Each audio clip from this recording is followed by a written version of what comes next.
प्रभु यीशु मसीह के नाम में आप सबको शालोम, जय मसीह की। परमेश्वर का धन्यवाद करते हैं आज के दिन के लिए कि हम उसकी उपस्थिति में उसके वचन का अध्ययन करने के लिए फिर इकट्ठे हो सके। तुलसियों की पत्री का आखिरी भाग 28वां भाग का अध्ययन आज हम करने जा रहे हैं।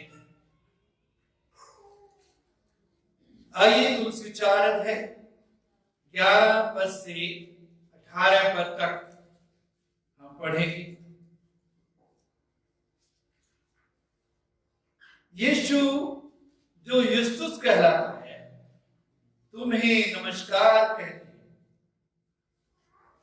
कल्पना किए हुए लोगों में से केवल ये ही परमेश्वर के राज्य के लिए मेरे सहकर्मी और मेरी शांति का कारण रहे हैं।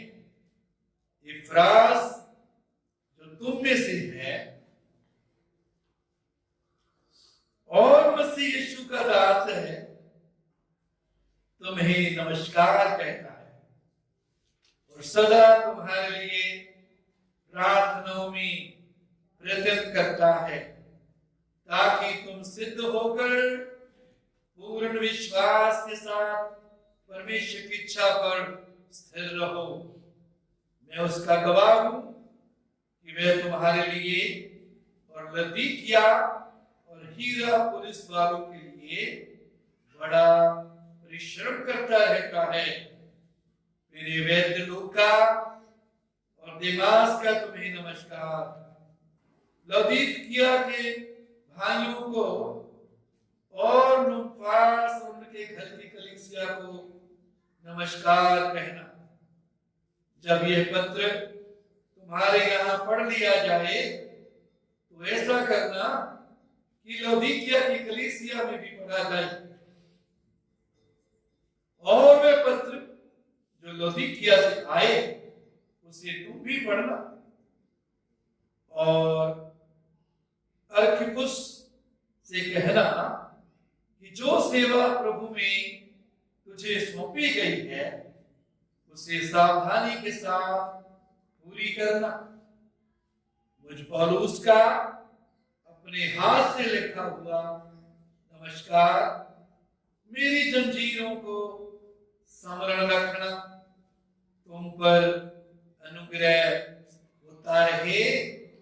आमीन। Hallelujah, hallelujah, hallelujah.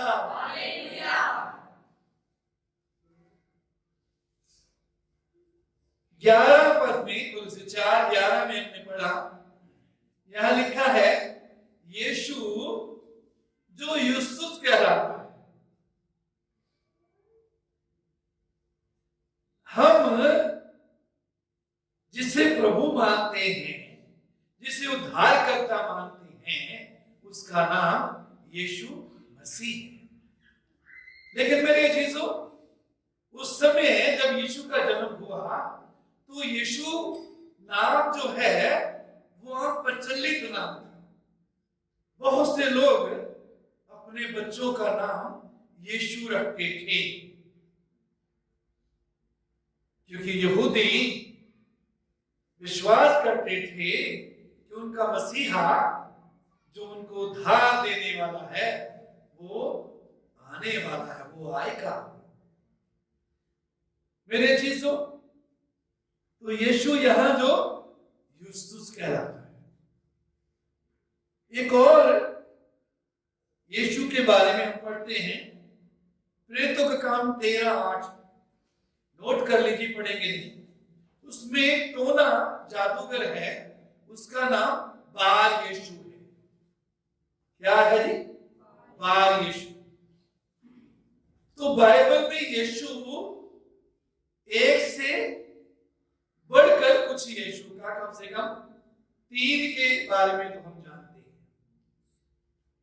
लेकिन वो यीशु जो उद्धार करता है, जो हमारा प्रिय प्रभु है, वो वो यीशु मसीह है। मसीह का अर्थ है परमेश्वर के द्वारा नियुक्त किया हुआ। यीशु मसीह। मेरे अजीजों, उसके बाद हम देखते हैं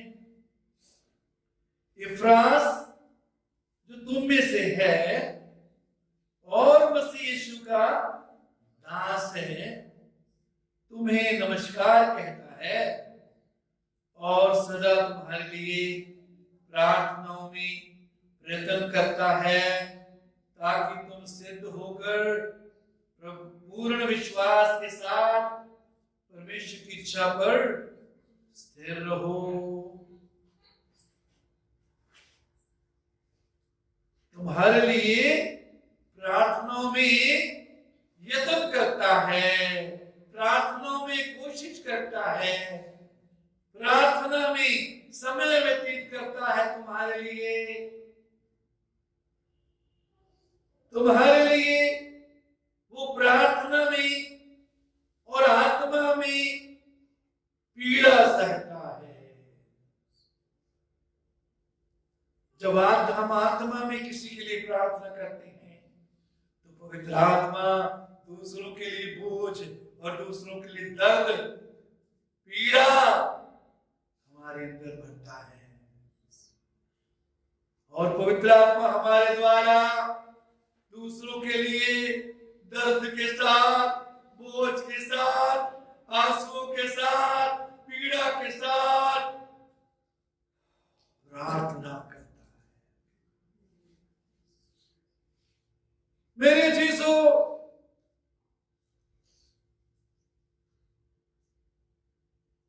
जब प्रार्थना करते हैं कुछ समय के लिए खामोश हो जाइए, पवित्र आत्मा से कहिए, पवित्र आत्मा मेरे द्वारा प्रार्थना कर, मुझे प्रार्थना के लिए इस्तेमाल कर। तो पवित्र आत्मा उस समय उन कुछ लोगों के लिए, कुछ हालात के लिए आपके द्वारा बोझ के साथ प्रार्थना करेगा। और जब प्रार्थना में आपको रोना आता है, आपको आत्मा में दर्द महसूस होता है, शरीर में दर्द नहीं होगा, सर दर्द या पेट दर्द ऐसे होता है नहीं होगा, आत्मा में दर्द होगा। आत्मा में हम व्याकुलता महसूस करेंगे, पीड़ा महसूस करेंगे, जो हमारी समझ से बाहर होता है। पवित्र आत्मा को इजाजत दें कि वो हमें प्रार्थना के लिए इस्तेमाल कर सके। वचन में लिखा है हमें प्रार्थना करना नहीं आता। बहुत से हालात में किनके लिए प्रार्थना करना है, कैसे प्रार्थना करना है, किस हालात के लिए प्रार्थना करना है, पवित्र आत्मा हमें सिखाता है।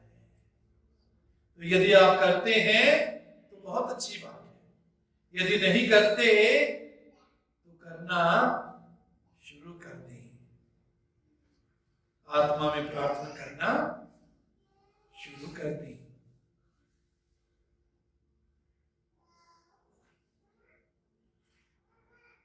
आंसुओं को बहने दें,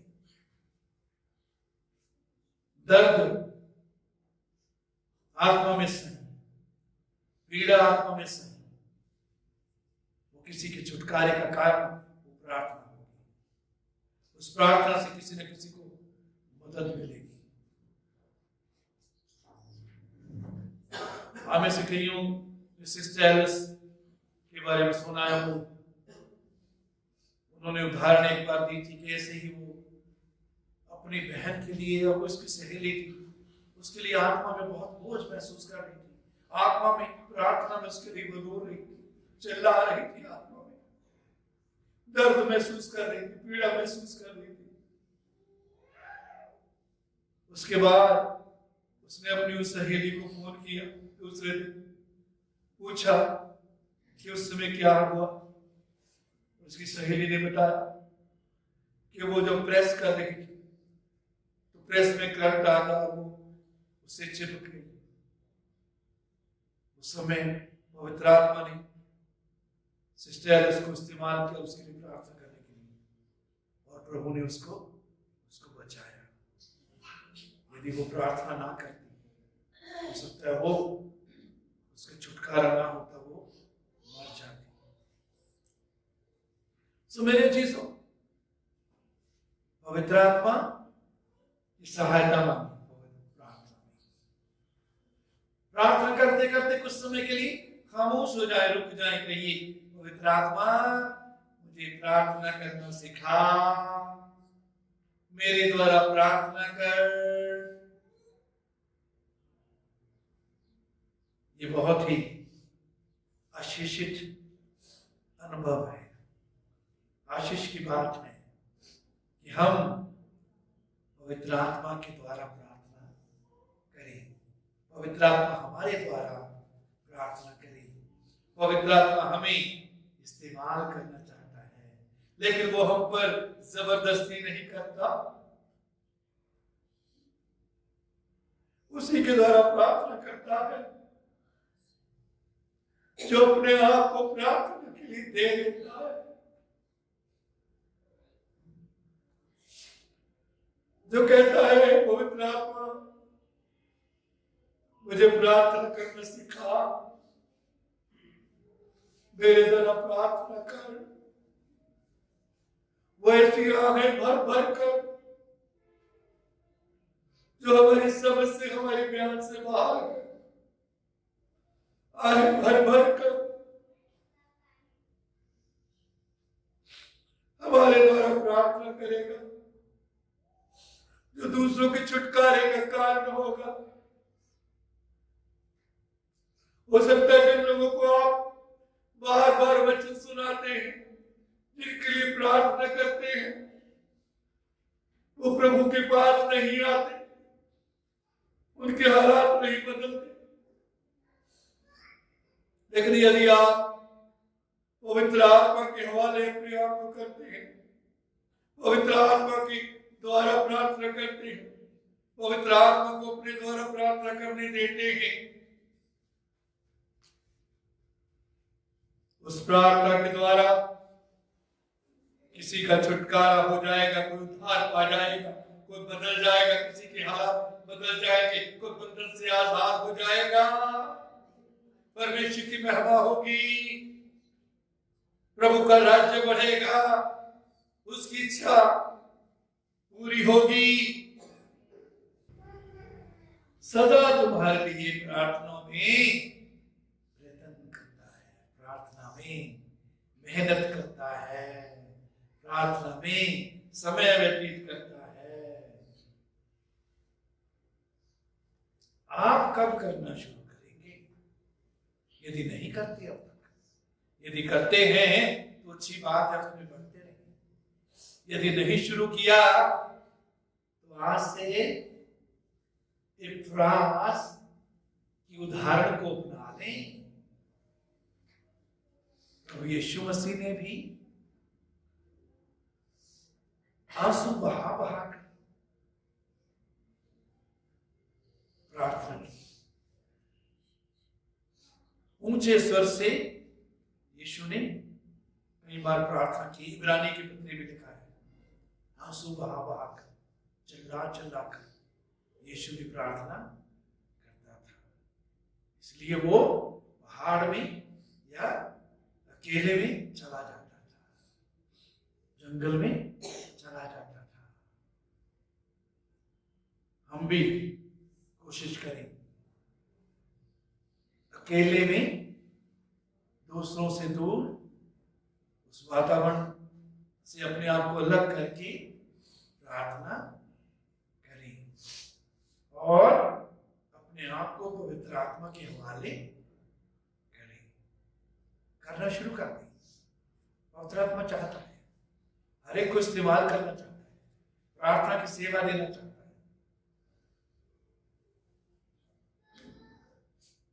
लेकिन जबरदस्ती नहीं करता। जो अपनी इच्छा से इस प्रार्थना की सेवा के लिए प्रभु को अपना जीवन देना चाहते हैं, उन्हीं को इस्तेमाल करेगा मेरे चीजों। उसके बाद हम देखते हैं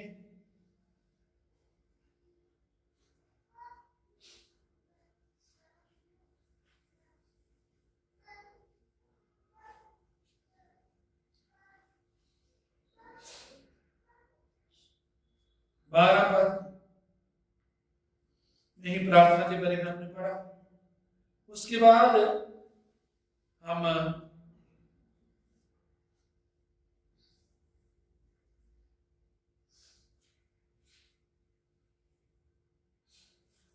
13 पद,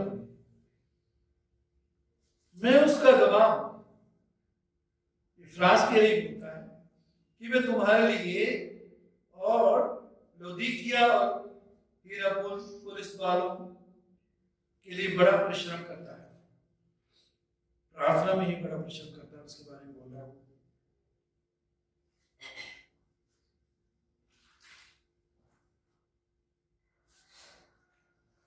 माफ करना, हम 11 पद पर फिर ध्यान करेंगे। यहां पौलुस कहते हैं, खतना किए हुए लोगों में से केवल ये ही परमेश्वर के राज्य के लिए मेरे सहकर्मी और मेरी शांति का कारण रहे।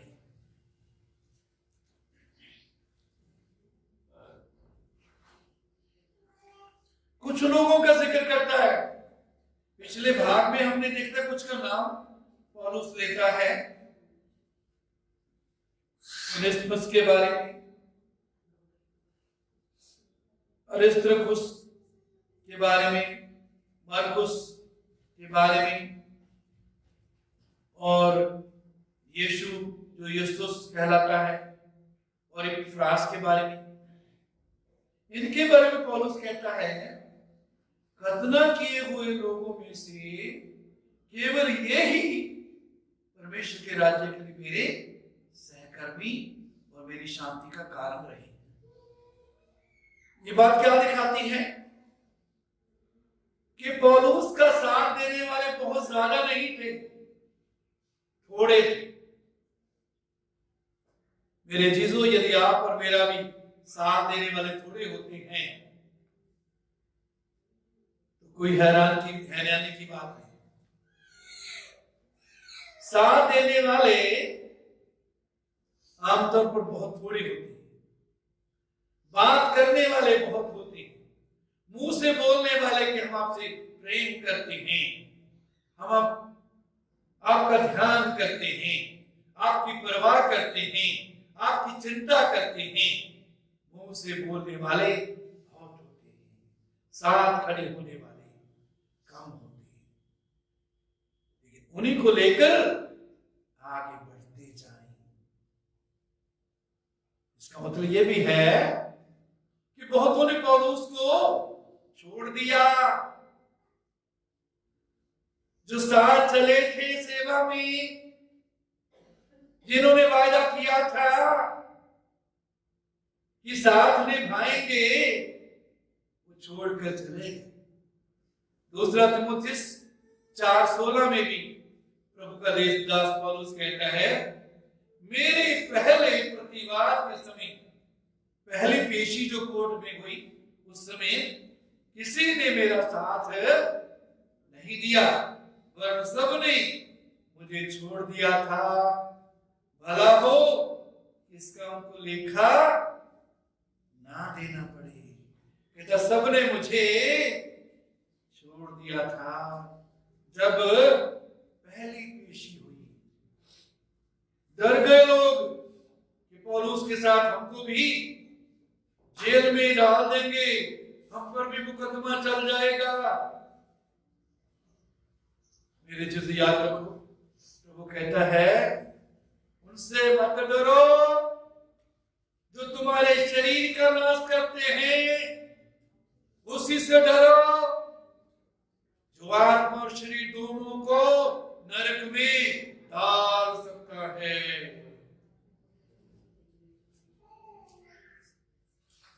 ये शरीर तो आत्मा का, हमारे जीवन का आरती घर है। प्रभु के दासों का साथ देते हुए, यदि शरीर को जेल में जाना भी पड़ जाए, पीछे ना हटे मेरे अजीज, पीछे ना हटे। परमेश्वर के सेवकों, हम एक दूसरे के सहारे की जरूरत होती, एक दूसरे के साथ खड़े होने की जरूरत होती। परमेश्वर का दास पौलुस, मूसा हम देखते हैं, परमेश्वर ने बहुत बड़े चमत्कार उसके द्वारा की, लेकिन वो भी कमजोर हो गया। जब अमीलेक की लड़ाई हो रही थी, उसके हाथ जब नीचे होते थे कमजोरी के कारण, तब इजरायली हारते थे। हूर और हारून उसके हाथों को ऊंचा करते थे, तो इजरायली लोग जीतते थे। मेरे अजीजों, एक दूसरे के हाथ को क्या करें? ऊंचा करें। क्या करें जी? एक दूसरे के हाथ को ऊंचा करें, एक दूसरे को बल दें, एक दूसरे को तसल्ली दें, एक दूसरे के लिए सामर्थ्य बने। बहुत अफसोस की बात होती है जब हम एक दूसरे की परवाह नहीं करते, एक दूसरे का हाल चाल नहीं पूछते।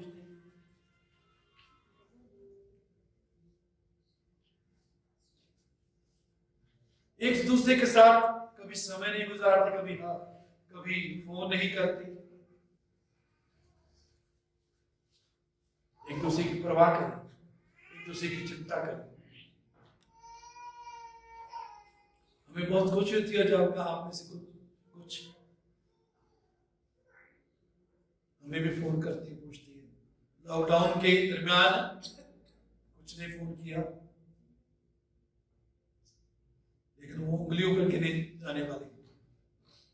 कुछ ने फोन किया, पूछा हाल चाल, हमने भी पूछा, कुछ बार हम पूछते रहे, लेकिन हमें भी कुछ नहीं पूछा। उससे तसल्ली बल मिलता है।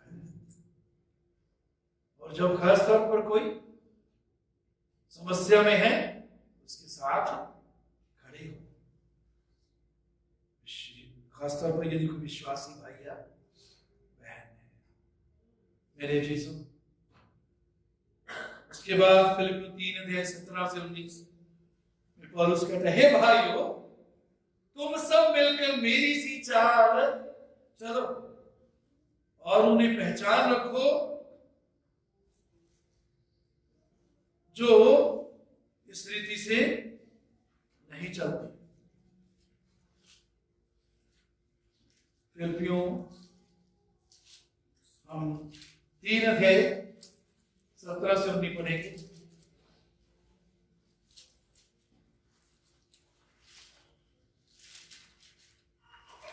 हे भाइयों, तुम सब मिलकर मेरी सी चाल चलो और उन्हें पहचान रखो जो इस रीति पर चलते हैं, जिनका उदाहरण तुम हमें पाते हो। क्योंकि बहुत से ऐसी चाल चलते हैं जिनकी चर्चा मैंने तुमसे बार बार की है, और अब भी रो रो कर कहता हूं कि वे अपनी चाल चाल से मसीह के क्रूस के बैरी हैं। उनका अंत विनाश है, उनका ईश्वर पेट है। वे अपनी लज्जा की बातों पर घमंड करते हैं और पृथ्वी की वस्तुओं पर मन लगाते हैं। बहुत से हैं बेटा, बहुत से ऐसे हैं जो पृथ्वी की बातों पर मन लगाते हैं, जिनका ईश्वर पेट है, जिनका अंत विनाश है। जो ऐसे प्रभु के दासों का, प्रभु के लोगों का साथ नहीं देते। मेरे जीसू, मैंने अपनी जिंदगी में और सेवा में देखा है, बहुत से लोगों ने हमारा साथ छोड़ा, और कई बार तो किसी गलत फहमी के कारण उन्होंने छोड़ा। उनको कोई गलत फहमी हुई, हमने कोशिश भी की उसको क्लियर करने की।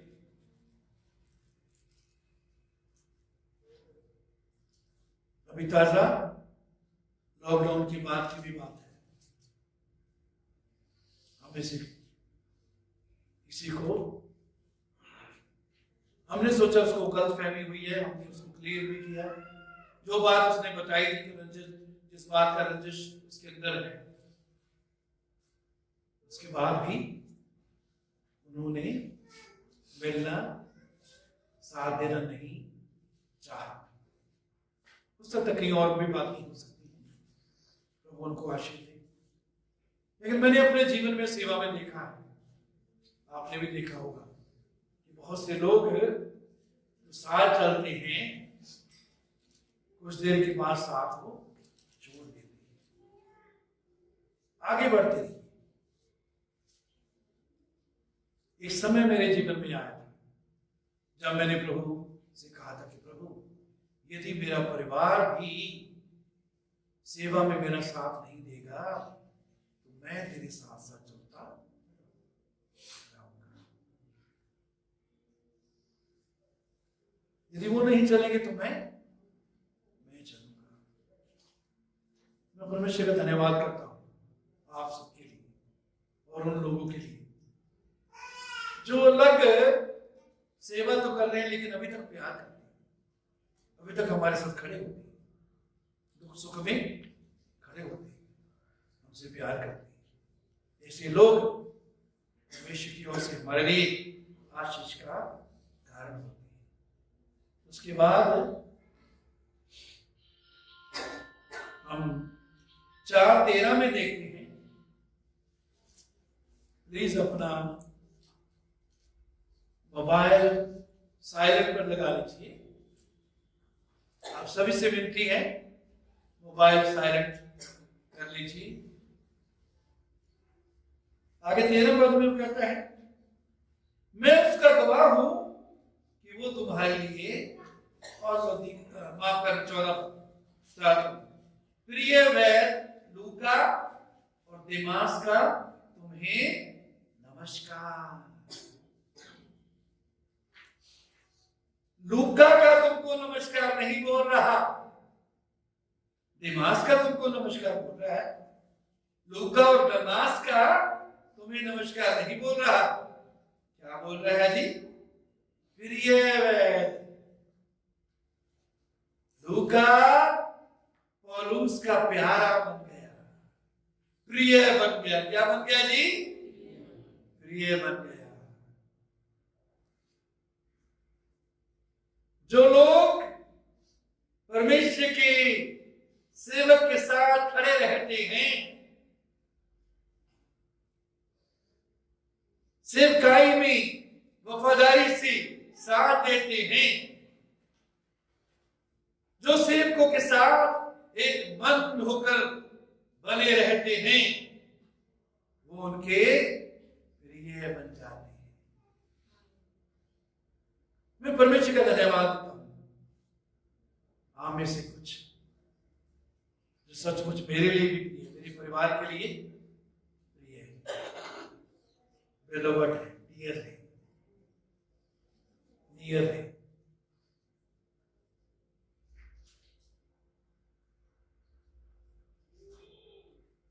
ऐसा वफादारी के साथ एक दूसरे के साथ जुड़े रहे, परमेश्वर के सेवक के साथ जुड़े रहे, ताकि आप भी प्रिय बन जाए, प्यारे बन जाए। और यदि आप किसी को देखते हैं कि परमेश्वर के सेवक का कोई प्रिय है, कोई प्यारा है, उससे ईर्ष्या ना करें, उसका विरोध ना करें, उसके खिलाफ बातें ना करें, उसके लिए प्रभु को धन्यवाद दें। क्या दे जी? धन्यवाद दें। जो वफादारी उसने दिखाई, जो मेहनत उसने की, जो खराई सच्चाई में वो चला या चली, उसके लिए धन्यवाद करें। मेरे चीजों, प्रभु यीशु मसीह के लिए भी पिता परमेश्वर ने क्या गवाही दी? देखो ये मेरा प्रिय पुत्र है जिसके लिए मैं प्रसन्न हूं। और उस बहुत जगह बहुत जगह गवाही देता है। रोमियो 1:7 में, 9:25 में पढ़ेंगे नहीं, पहला कुरिन्थियों 15:58 में, याकूब 2:5 में, कुलुस्सियों 3:12 में, रोमियो 16:8 में। इसके अलावा और भी हो सकते हैं जहां वो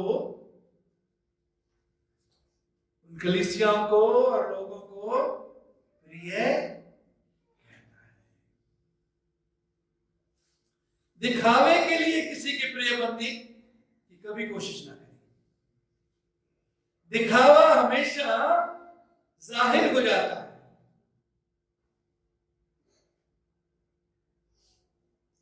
वो कहावत है क्या, खुशबू नहीं आती कागज के फूलों से,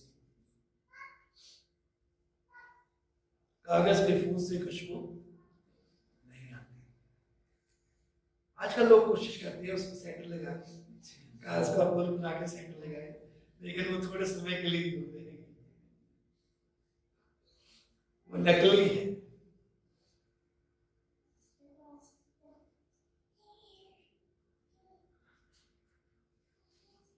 मेरे चीजों, उसके बाद हम देखते हैं 15 पद में, लौदीकिया के भाइयों को और नुम्फास और उनके घर की कलीसिया को नमस्कार। घर की कलीसिया को नमस्कार, घर की कलीसिया को जय मसीह की, घर की कलीसिया को शालोम। बहुत से सेवक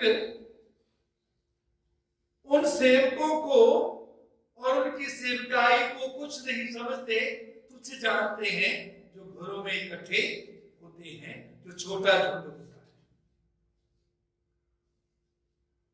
उनको कलीसिया या चर्च नहीं मानते। यहां कहता है उनके घर की कलीसिया को नमस्कार, घर के चर्च को नमस्कार।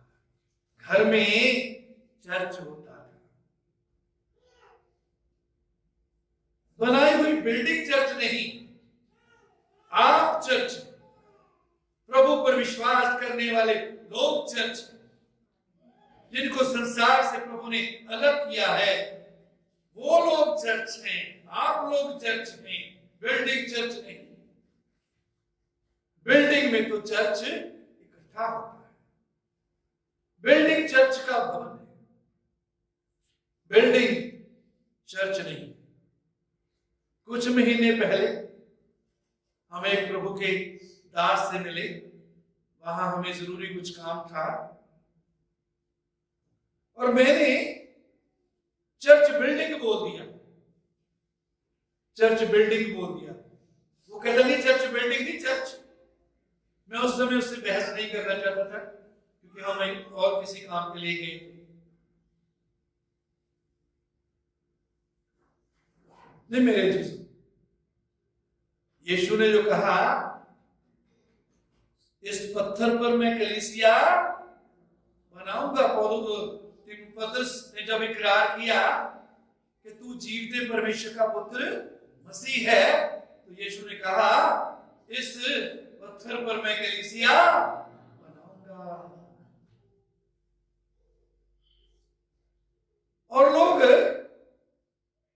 कई ये सोचते कि यीशु ने पत्थर पर कहा था, तो पत्थर पर ठीक है, बिल्डिंग बनती है पत्थरों पर, पहाड़ पर बिल्डिंग बनती हैं।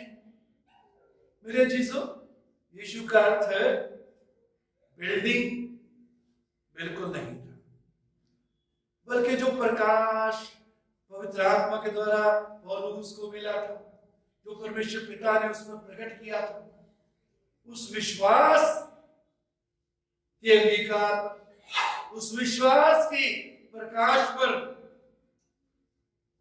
यीशु कलीसिया बना रहा है। आपने और मैंने भी जब पवित्र आत्मा के प्रकाश के द्वारा यीशु पर विश्वास किया, तो हम कलीसिया में जुड़ गए, हम कलीसिया का अंग बन गए। कलीसिया जो मसीह की देह है, मेरे चीजों, उसके बाद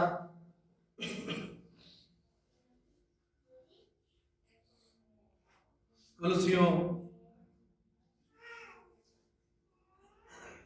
4:16 में लिखा, जब ये पत्र तुम्हारे यहां पढ़ लिया जाए तो ऐसा करना कि लौदीकिया की कलीसिया में भी पढ़ा जाए, और वह पत्र जो लौदीकिया से आए उसे तुम भी पढ़ना। सकता है उन्होंने उस समय पढ़ा होगा, आया होगा, लेकिन ये लौदीकिया का पत्र मौजूद नहीं है, शायद नष्ट हो गया, नष्ट कर दिया गया, इसके बारे में कोई भी इतिहास में जानकारी नहीं है। फिर उसके बाद हम देखते हैं, और अर्किपुस से कहना कि जो सेवा प्रभु में तुझे सौंपी गई है उसे सावधानी के साथ पूरी करना। जो सेवा प्रभु में तुझे सौंपी गई है उसे सावधानी के साथ पूरी करना। मेरे चीजों, आप जानते हैं समय समय पर प्रभु के वचन के आधार पर हम इस बात को बताते रहते हैं कि हर एक विश्वासी सेवा के लिए बुलाया गया है। सिर्फ दरिया या मैट या कुर्सियां गर्म करने की सेवा ही हमें नहीं करनी है, हम आत्माओं को जीतने की सेवा के लिए बुलाए गए हैं।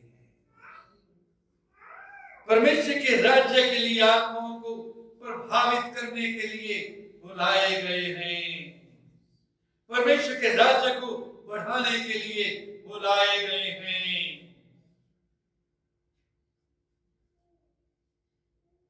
और बहुत बार प्रभु जो वचन से बात करता है हम इस बात को जान जाते हैं और फैसला करते हैं और उसमें शुरुआत भी करते हैं,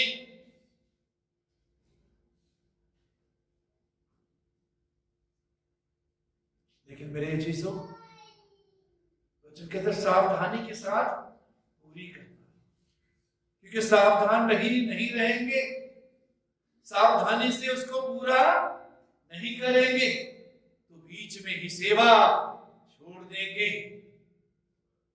ऐसा मैंने बहुतों की जिंदगी में सेवा में देखा है।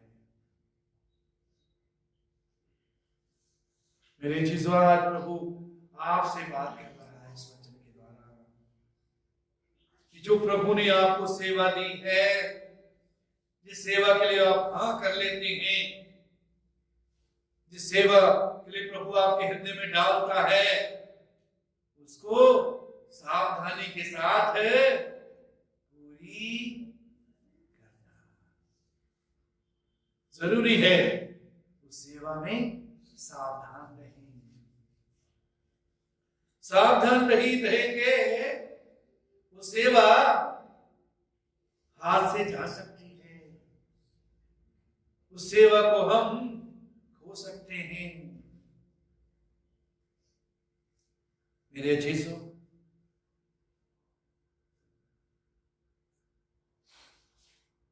दूसरा तीमुथियुस 4:5 में भी पौलुस तीमुथियुस को कहता है, अपनी सेवा को पूरा कर। क्या कर जी? अपनी सेवा को पूरा कर। तो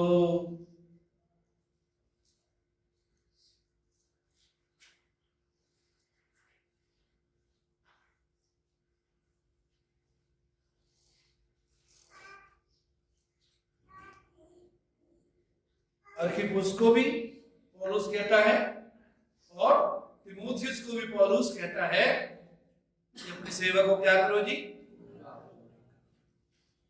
अधूरा ना छोड़ दो, सुस्ती ना करो, लापरवाही ना करो। जो सेवा मिली है सावधानी से पूरा करो। बहुतों को सेवा जब दी जाती है, मैं उनके लिए धन्यवाद देता हूं जो वफादारी से इसमें बने रहते हैं। वो हमारे लिए भी और प्रभु के लिए प्रसन्नता का कारण होते हैं प्रभु, और हम भी उनसे प्रसन्न होते हैं। लेकिन कुछ हाँ कर लेते हैं, छोड़ देते तो कुछ हाँ भी नहीं करते। मेरे जीसस, जो भी सेवा दी जाती है, सेवा को ले, कम से प्रार्थना करें। यदि आप ये महसूस करते हैं कि वो सेवा आपके लिए, तो 10 इन्वर्ट के नाम।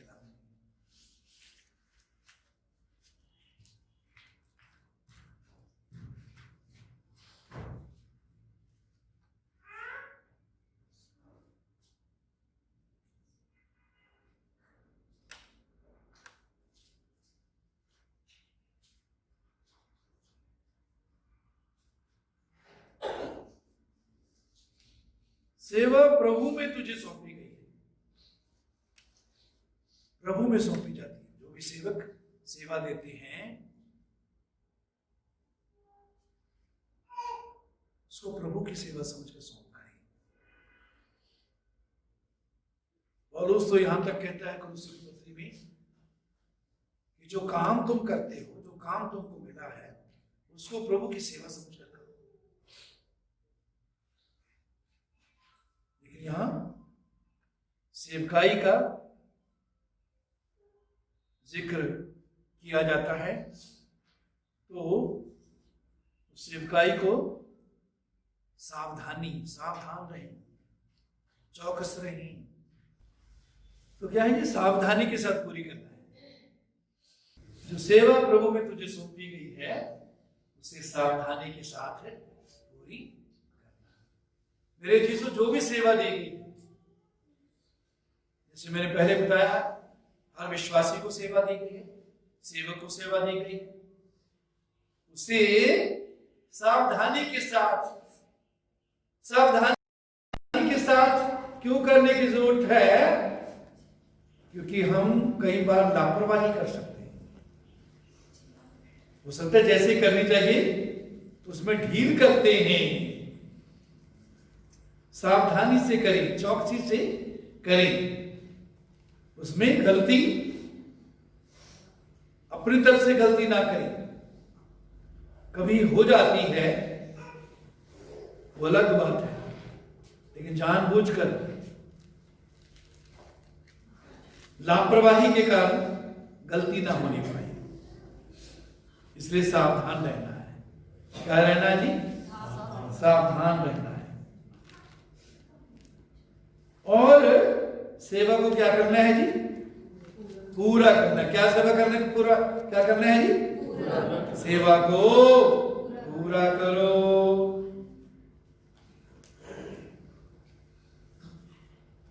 मेरे जीसू,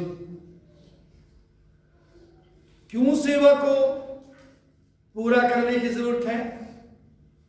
कुछ बातें हम देखेंगे। पहला कुरिन्थियों 15:58। इसलिए हे प्रिय भाइयों, दृढ़ और अटल रहो और प्रभु के काम में सर्वदा बढ़ते जाओ, क्योंकि ये जानते हो तुम्हारा परिश्रम प्रभु में व्यर्थ नहीं। मेरे जीसू, प्रभु का दास पौलुस कुरिन्थिया की कलीसिया को बहुत खूबसूरत बात बोलता है। मैं इसे दोबारा पढ़ना चाहता हूं, बड़े ध्यान से सुनिए, मन लगाकर सुनिए, इस वचन को अपने अंदर बिठा लीजिए। इसलिए हे मेरे प्रिय भाइयों, जब भाइयों की बात करता है, इसमें बहनें भी हैं, दृढ़ और अटल रहो। तो सेवा में क्या रहना है जी? दृढ़ और अटल। दृढ़ता से करना है, अटल होकर करना है, डामाडोल नहीं होना। हालात आएंगे बहुत जो आपकी दृढ़ता को कमजोर करने की कोशिश करेंगे। दृढ़ता का मतलब है फैसला कर लिया और मैं आगे बढ़ता रहूंगा, कोई भी रुकावट आए उस रुकावट को मैं बीच में आने नहीं दूंगा, उस रुकावट पर मैं जय पाऊंगा।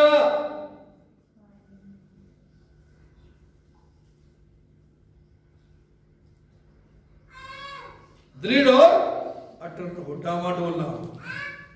आज मन बन गया सेवा करने के लिए, कल को नहीं, कल मन बन गया परसों को नहीं, अटल रहे।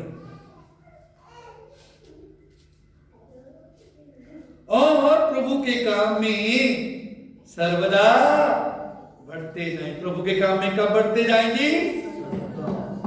सिर्फ इतवार को बढ़ते जाएं। इसका मतलब है साल के 12 महीने बढ़ते जाएं, साल के 365 दिन बढ़ते जाएं, हफ्ते के हर दिन सेवा में बढ़ते जाएं। बरसात जब होती है उसमें भी बढ़ते जाएं, जब ज्यादा ठंड होती है उसमें भी बढ़ते जाएं, जब ज्यादा गर्मी होती है उसमें भी बढ़ते जाएं।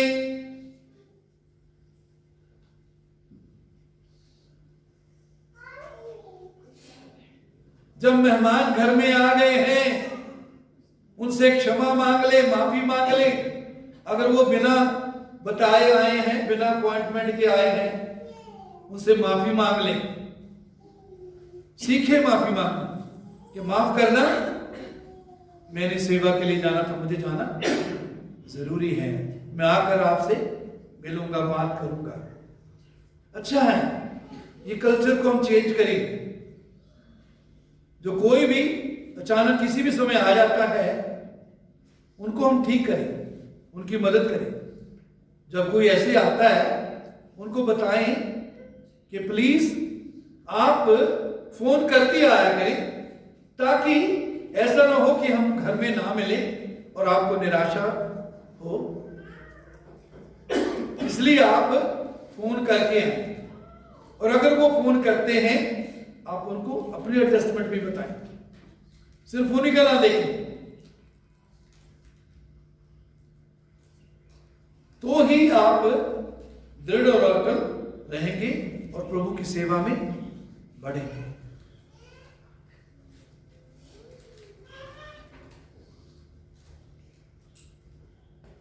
हम बहुत कोई इमरजेंसी काम हो गया, उसमें हमको एडजस्टमेंट करनी पड़ती है।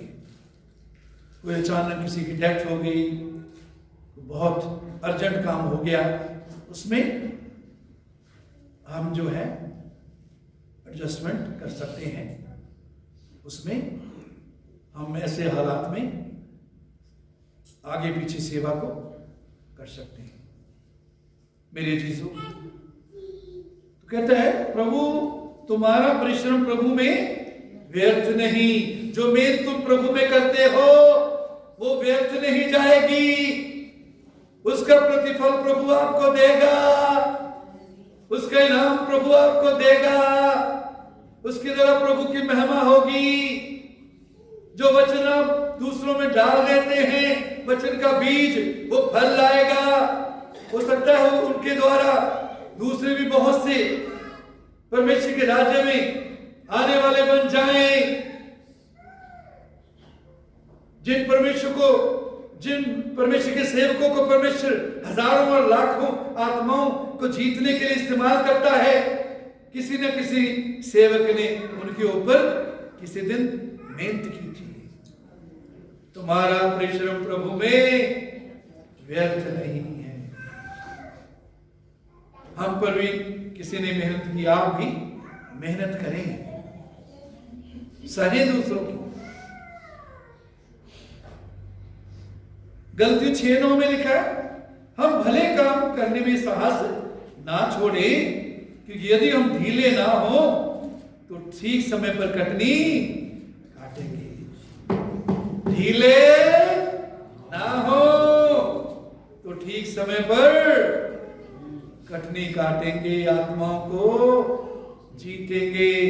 कई बार समय लग जाता है, इंतजार करना पड़ेगा। किसान भी इंतजार करता है, बीज बोता है, दूसरे दिन फसल नहीं काट लेता, उसको भी इंतजार करना पड़ता है, पानी देना पड़ता है, खाद देनी पड़ती है, देखभाल करनी पड़ती है, समय देना पड़ता है। समय आने पर फसल काटता है। तो हे आप ना छोड़ें, ठीक समय पर हम कटनी काटेंगे। अगली बात, क्यों हमें सेवा करना है? कहते भविष्य में, दूसरा तिमोथी 4:8 में, बस भविष्य में मेरे लिए धर्म का वो मुकुट रखा है जो प्रभु, जो धर्मी और न्यायी है, मुझे उस दिन देगा। प्रभु ने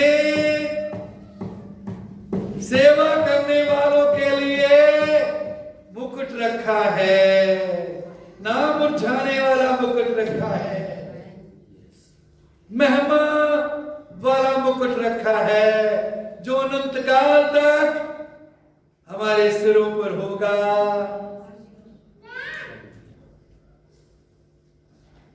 इसलिए दृढ़ हो और अटल हो और सेवा का काम, सेवा में प्रभु के काम में सर्वदा बढ़ते जाएं। भले काम करने में हियाव ना छोड़ें। दूसरा तिमोथी 4:7 में पौलुस कहता है, मैं अच्छी कुश्ती लड़ चुका हूं, मैंने अपनी दौड़ पूरी की है, मैंने विश्वास की रखवाली की है। मेरी चीजों, पौलुस के उदाहरण को हम अपनाएं, यीशु के उदाहरण को अपनाएं, वचन के उदाहरण को अपनाएं। बहुत से सेवकों की उदाहरणें हम पढ़ते हैं, वो आखिर तक परमेश्वर के साथ वफादार रहे। हम भी अच्छी कुश्ती लड़ते रहें, विश्वास की कुश्ती लड़ते रहें। मैंने अपनी दौड़ पूरी की, दौड़ को पूरा करें, बीच में ना छोड़े। मैंने विश्वास की रखवाली की है। क्यों रखवाली करने की जरूरत होती है? क्योंकि कई बार विश्वास हाथ से फिसल सकता है यदि हम उसकी रखवाली ना करेंगे, फिसल सकता है। विश्वास से हम दूर हो सकते हैं यदि रखवाली ना करेंगे। मेरे चीजों, अच्छी कुश्ती लड़ती रहे, दौड़ पूरी करें, विश्वास की रखवाली करें, क्योंकि हमारे लिए क्या रखा है? धर्म का मुकुट। मेरे चीजों, एक बहुत ही दुख की बात है, प्रभु प्रकाशित पुस्तक में कहता है, कोई तेरा मुकुट तुझसे छीन ना ले। कोई तेरा मुकुट तुझसे छीन ना ले। इसका मतलब ये है कि हमारा मुकुट छीना जा सकता है यदि हम सुस्ती करेंगे, दौड़ में दौड़ना रुक जाएंगे, अच्छी कुश्ती लड़ने ये नहीं, विश्वास की रखवाली नहीं करेंगे तो हमारा मुकुट कोई और छीन लेगा, किसी और को दे दिया जाएगा। दुख की बात है।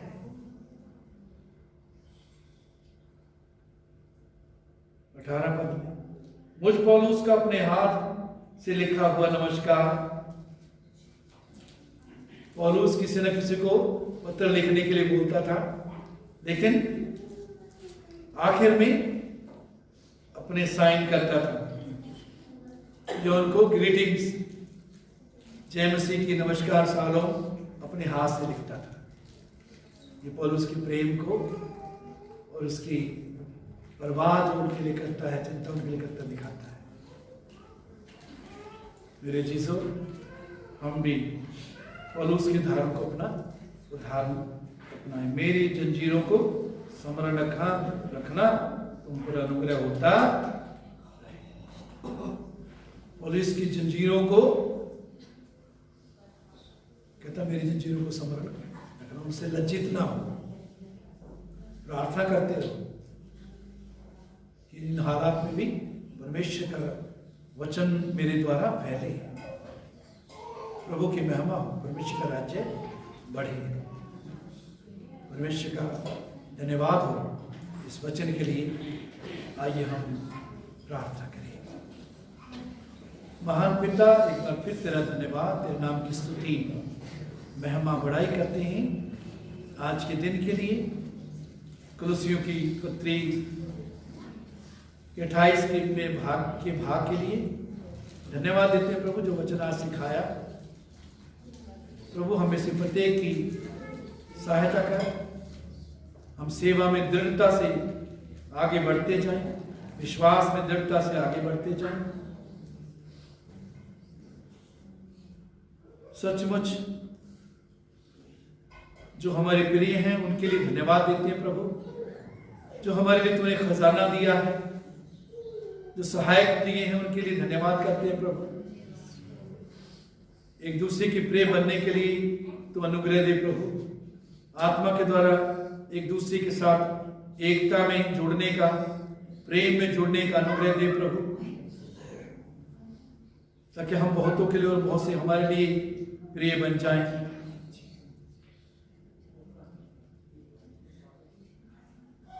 प्रभु धन्यवाद देते हैं इस वचन के लिए, अनुग्रह दे, तेरे साथ सेवकों को हम मजबूत करें, उनके साथ खड़े रहें। हम सब अपने आप को तेरे हाथों में देते हैं। ये सब तेरे पुत्र हमारे उद्धारकर्ता प्रभु यीशु के नाम से मांगते हैं, आमीन। मेरे अजीजों, यदि हमारी सेवकाई से आपको आशीष मिली है तो इस वचन को दूसरों के साथ शेयर करें। और यदि आपने अभी तक हमारे चैनल को सब्सक्राइब नहीं किया तो इसे सब्सक्राइब करें। प्रभु आपको आशीष दे।